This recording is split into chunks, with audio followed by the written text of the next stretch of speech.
السلام عليكم شباب. طبعا نزل تحديث يوم الخميس. طبعا أول طبعا يعطونك ميسي ويمين يامال، وراح نطبع على خانة الأغنياء نسميها. هاي الحزمات اللي نزلت البرتغال وحزمة انجلترا،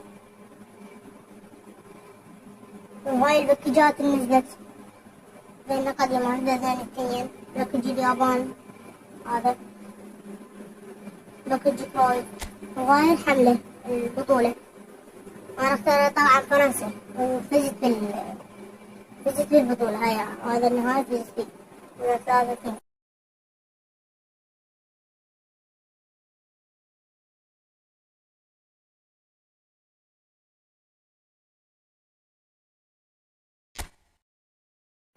طبعا هاي النتيجة وهاي الإحصائيات. طبعا هاي النتائج هاي المباريات هاي فزت فيه. السلام.